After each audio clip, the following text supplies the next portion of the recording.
money he planned to spend. But 6 years later, he has little to show for it. Il faut plus de transports en commun, plus de transports ferroviaires, des meilleures routes et une connexion Internet haute vitesse partout au pays. Justin Trudeau aime faire des promesses. Il a passé des années à annoncer et à réannoncer les sommes d'argent qu'il prévoit dépenser. Mais 6 ans plus tard, on se demande où sont les résultats.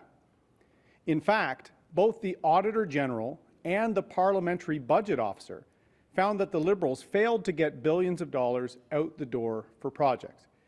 And it took them months, and in some cases calling an election, to actually commit to nationally significant projects, like Ontario's transit plan for the Greater Toronto Area, Vancouver's SkyTrain extension to Langley, and Calgary's Green Line. A Conservative government will get shovels in the ground on these projects. Through Canada's Recovery Plan, we will invest billions in key projects that will put Canadians to work, cut commute times, and reduce emissions. Justin Trudeau refuse de soutenir des projets importants comme le troisième lien Québec-Lévis. Un gouvernement conservateur va réaliser ce projet. Un vote pour les conservateurs, c'est un vote pour le troisième lien. Avec le plan de rétablissement du Canada, on va investir des milliards de dollars dans des projets clés. Ces projets d'infrastructure vont créer des possibilités d'emploi, réduire les temps de déplacement et réduire les émissions de gaz à effet de serre. We will scrap the failed Canada Infrastructure Bank and unlock the money sitting there to get infrastructure projects built. We'll review the Investing in Canada plan and other infrastructure programs to make sure they work for local priorities, for our municipalities and First Nation communities, and not just for the priorities of Ottawa insiders. Unlike the Liberals, we won't condition funding so narrowly to whether the project can be described as green infrastructure. We will ensure infrastructure funding maximizes our economic recovery. That means targeting funding to projects that strengthen transit and trade, reduce congestion and gridlock, and advance economic reconciliation with First Nations. And as the last 18 months have made abundantly clear, we need to invest in broadband networks, especially for our rural, remote, and northern communities. Contrairement aux libéraux, on ne va pas imposer de conditions au financement. On ne va pas demander que le projet doit être une infrastructure verte. On va s'assurer que le financement des infrastructures maximise notre reprise économique. Par ce faire, on va cibler les projets qui renforcent le transport en commun, qui créent de la richesse, qui réduisent la congestion routière et qui assurent la réconciliation économique avec les Premières Nations. Et comme les 18 derniers mois l'ont montré, on doit investir pour connecter nos communautés rurales et les régions éloignées à Internet haute vitesse. We will ensure every part of this country is connected to high-speed Internet by 2025 to eliminate the digital divide and ensure every Canadian can participate in the digital economy. We will build world-class 5G networks, and we'll make sure companies like Huawei aren't building them. Our modern infrastructure will be built by Canadians for Canadians. By investing in these strategic projects, a Conservative government will create hundreds of thousands of good jobs, kick our economy into turbodrive, improve the everyday lives of Canadians. Only Canada's Conservatives have a detailed plan to secure world-class infrastructure and get our economy back on track. En investissant dans ces projets, un gouvernement conservateur va créer des centaines de milliers de bons emplois, remettre notre économie sur les rails et améliorer le quotidien des Canadiens. Seuls les conservateurs ont un plan pour agir pour des infrastructures modernes et relancer notre économie. It's time to get shovels in the ground. It's time to get to work. Thank you. Merci beaucoup. Nous allons maintenant prendre les questions. We will now be taking questions. Première question. Bonjour, M. O'Toole. Louis Blouin de Radio-Canada.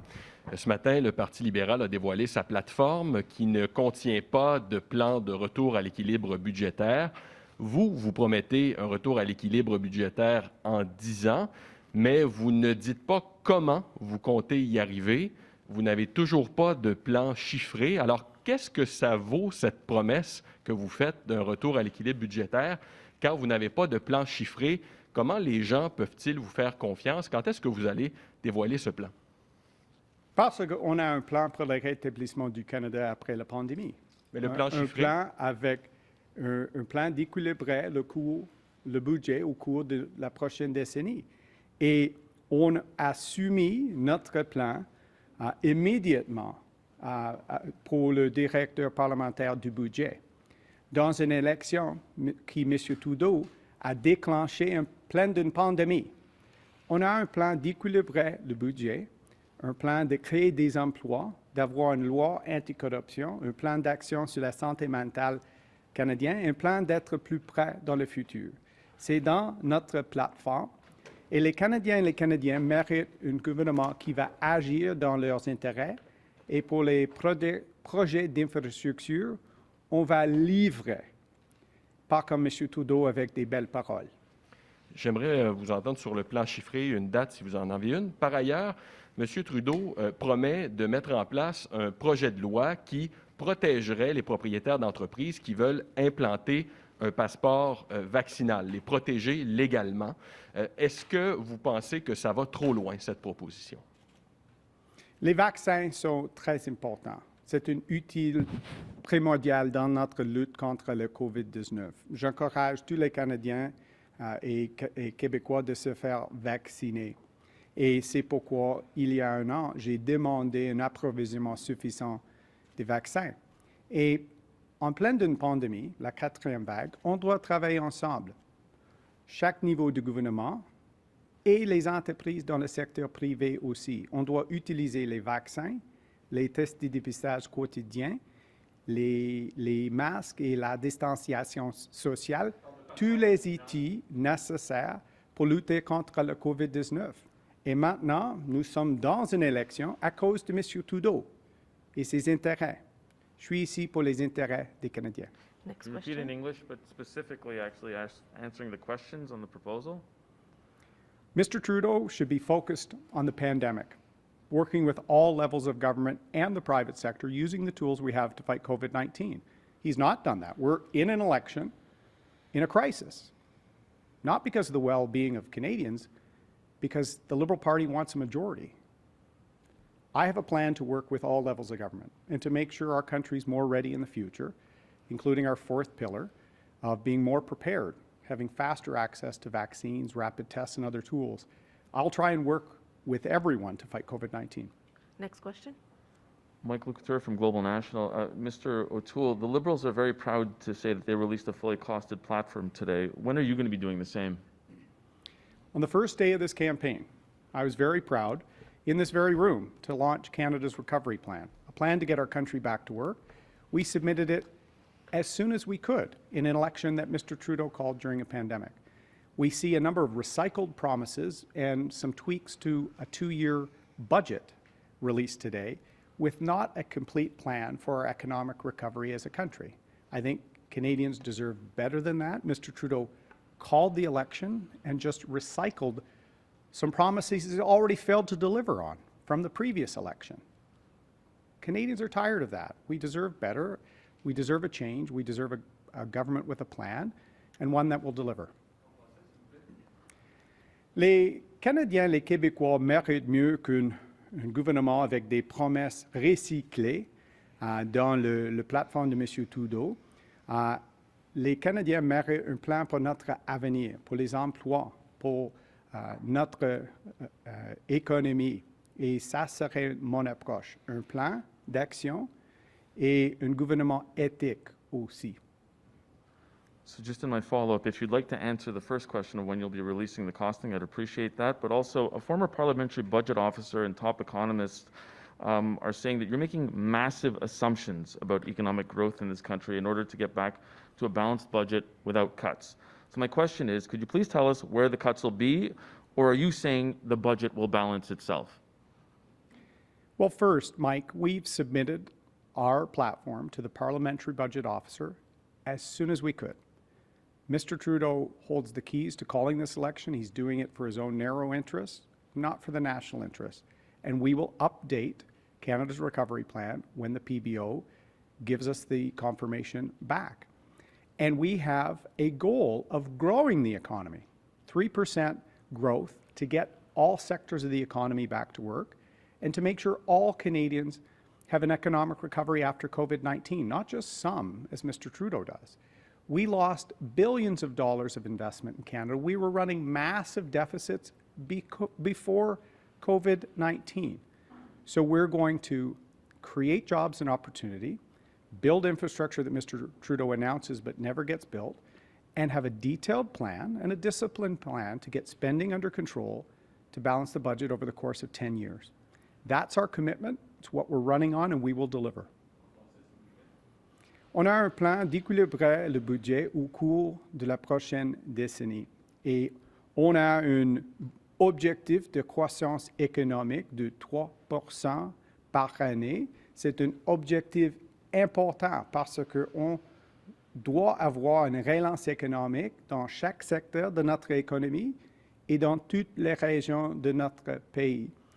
On a perdu 160 milliards de dollars dans des investissements au Canada avant la pandémie avec M. Trudeau. On a eu des déficits énormes avant la pandémie.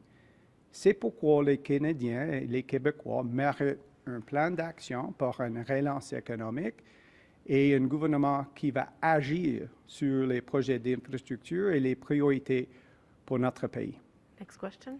Mr. O'Toole, good morning. Omar Sachedina, CTV News. You say that you will require that equipment and materials for infrastructure be bought from Canadian companies or from countries where there's a mutual agreement between both countries. So which countries would an Otule government stop buying from?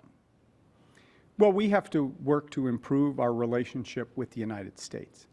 We have one of the oldest and most important trade relationships in the world, and our relationship with the United States is at its lowest point in modern history under Mr. Trudeau. Under 3 presidents, we see Buy American, we see increasing tariffs on softwood lumber, we've seen tariffs on steel and aluminum, we've seen Buy American provisions getting worse. I think we need to partner and improve that relationship. We need to work with the United States, particularly with respect to concerns about global trade with China.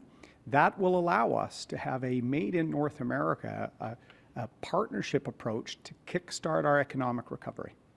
But you say that you'll only be buying from countries where the materials come from Canadian companies, essentially. So are you essentially now saying that you're putting the U.S. and China on notice?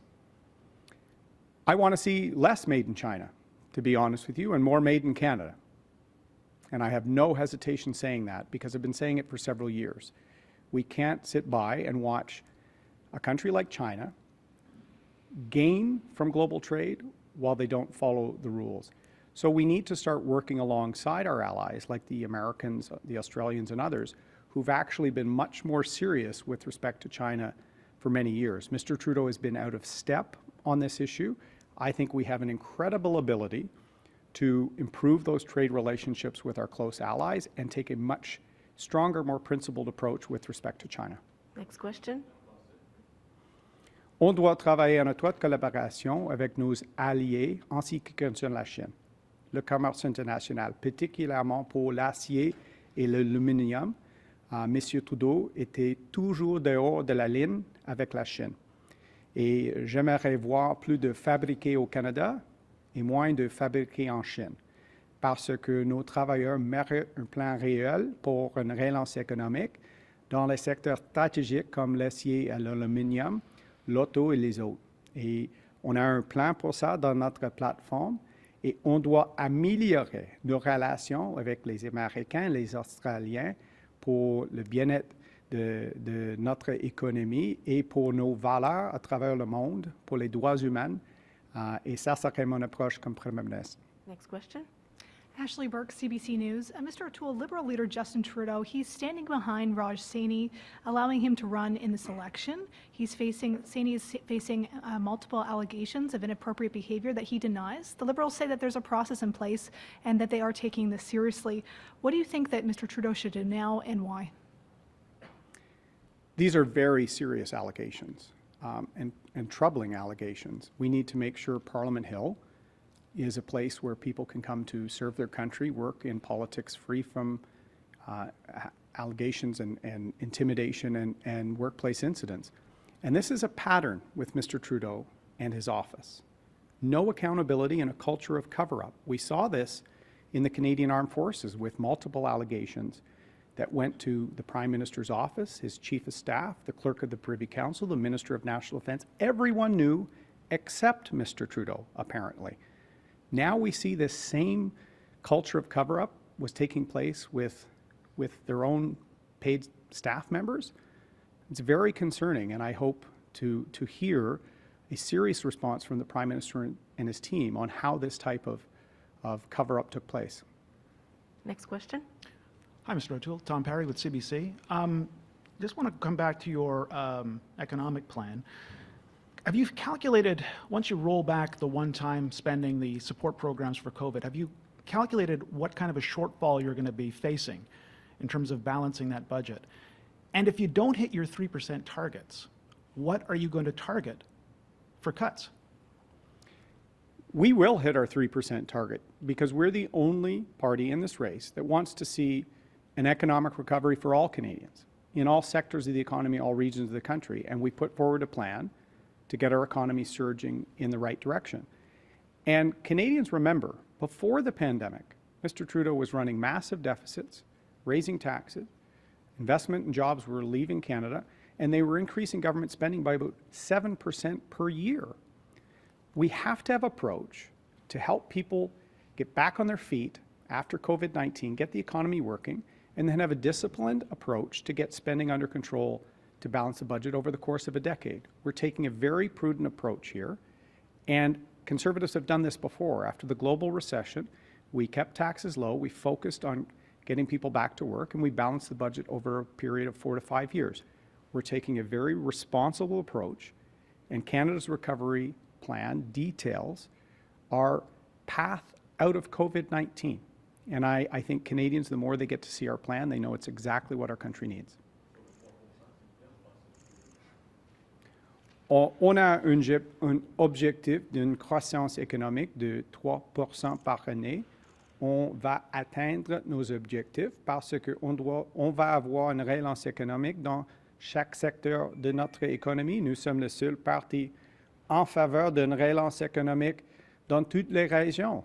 Les familles canadiennes, québécois méritent une relance économique et on doit réduire les dépenses dans une manière équitable au cours d'une décennie.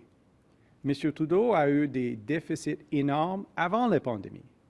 Il a perdu des investissements historiques de 160 milliards de dollars avant la pandémie. On a un niveau de chômage et une pénurie de main-d'œuvre en même temps. Les Canadiens et les Québécois méritent un plan et un gouvernement qui va agir pour leur bien-être. John Iveson, National Post. Following on my colleague's question, you talk about a disciplined plan to get spending under control, but from what you're saying, you're relying on revenue growth, not on spending restraint. Is that right? We're relying on both, John.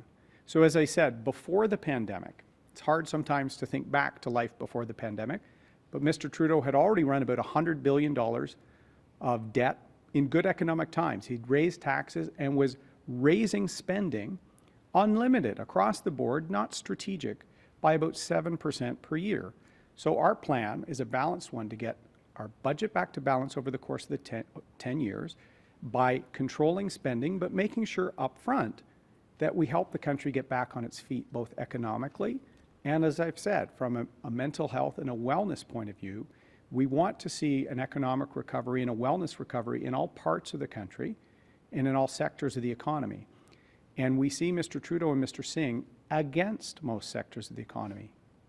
Energy, natural resources, Manufacturing, Mr. Trudeau said Ontario needed to move past manufacturing. We think all families deserve an economic recovery after COVID, and Canada's Conservatives will have their back.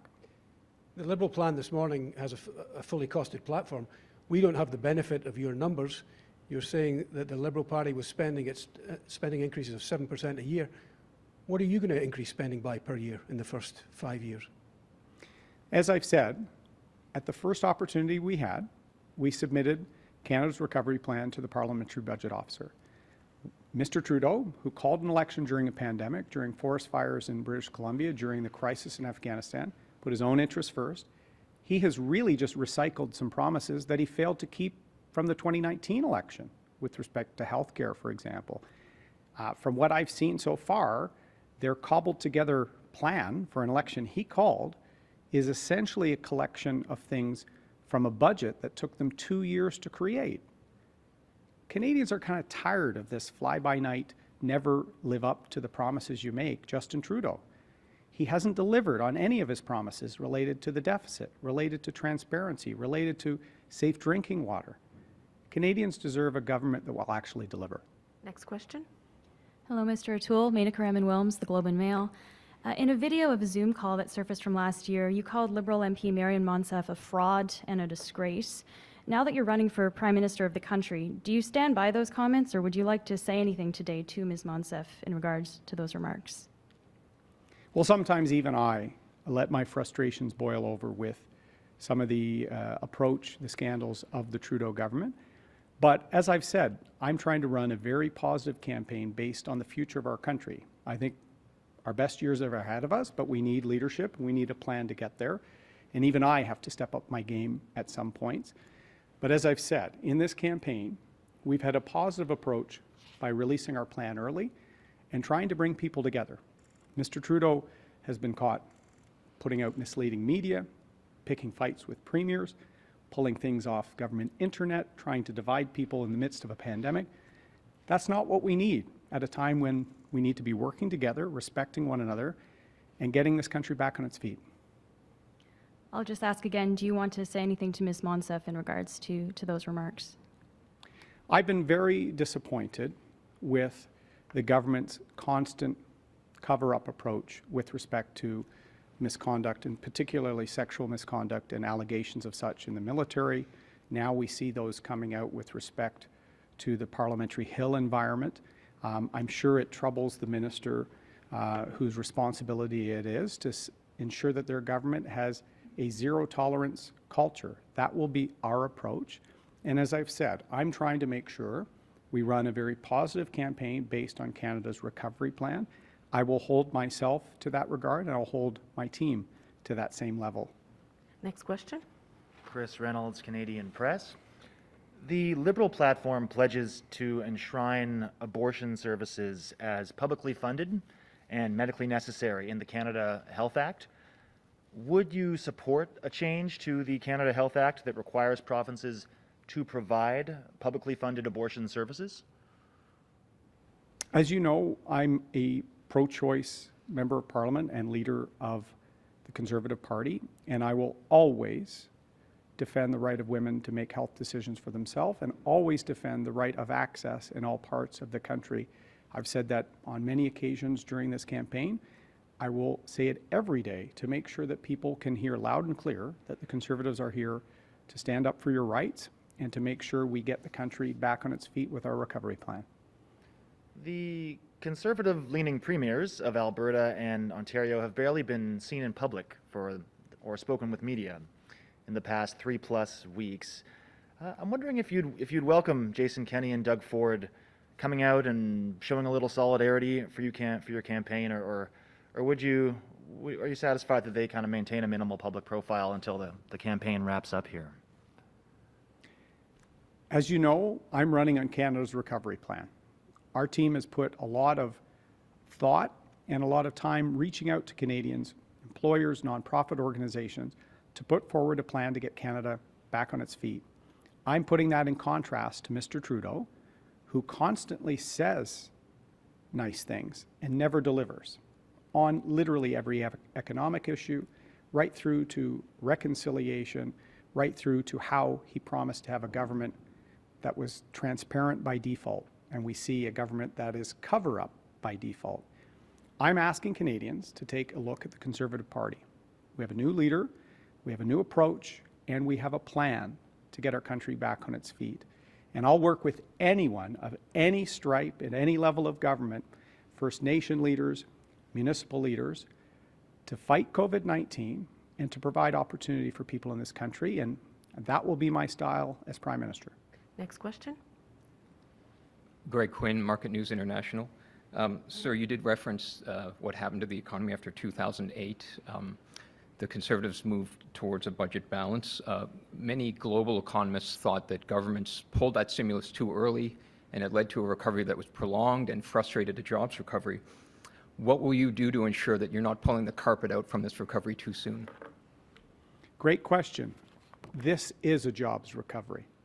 We will kickstart an economic recovery based on jobs, based on our job surge, based on helping the highly affected sectors that Mr. Trudeau has ignored, not even met with in some cases. Some sectors are literally holding on by a thread, and other parts of the economy we've seen record profits, and Mr. Trudeau keep those programs in place. We need to target support, target getting people back to work. Our job surge will target people who've been out of work for 10 months or more. We're going to make support changes for EI for people with sicknesses. We're going to support the gig economy and workers there to give them more protection.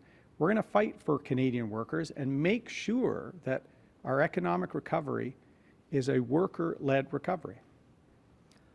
Secondly, on China, the platform has dozens of references to China and getting tough on China, but it's clearly one of the world's dominant economies and diplomatic powers. I wonder how your kind of approach fits with Canada's image of the world of being kind of a nice guy, and if you're really the kind of person that could take on China single-handedly. Canada is a nice person, and I think we're very proud to not be a belligerent country, but we've always been there for our allies and for our values, from Vimy Ridge to Kandahar. And I've been saying it, it's been sad to see Mr. Trudeau not there with the situation in Afghanistan. But our allies are actually waiting for a serious Canada to get back on the world stage. Our allies, Australia, New Zealand, the UK, and the United States, have already made a decision with respect to Huawei in their 5G.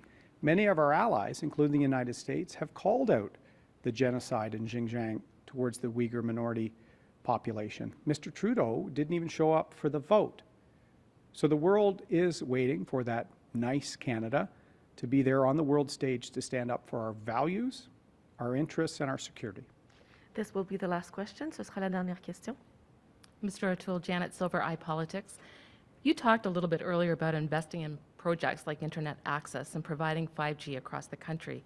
We've spoken to some internet providers, and they say that part of the problem is that when governments give the smaller internet providers funds, they sit on the money, they don't invest in the infrastructure, and a few years later they'll sell to the bigger internet providers. So who does the O'Toole government give the money to, and how do you balance that? That's a great question. Well, we want to tackle spectrum squatting, where people will not actually roll out when they have some of the auctioned spectrum. We need to make sure that is used, and we're going to have policies to do that. Mr. Trudeau has 6 agencies within the federal government all working towards expanding high-speed internet connectivity. There is no focus there. So we're going to have a Minister of Rural Affairs that will shepherd our aggressive and ambitious goal to have high-speed internet connectivity by 2025, 5 years faster than the lackadaisical, unstrategic approach of Mr. Trudeau. And we will partner with the private sector, with municipal utilities in some cases, and with the provinces to kickstart an end to the digital divide. Mr. O'Toole, you talked a little bit earlier about stepping up your game and how you would hold your team to that same level, but that doesn't seem to be the case with particular candidates, especially Cheryl Gallant. Why not? I've said every candidate in this race is running on Canada's recovery plan, which is actually a positive plan to get Canada back on its feet, because we believe that Canada can get back on its feet and tackle issues in our country that are important, including climate change.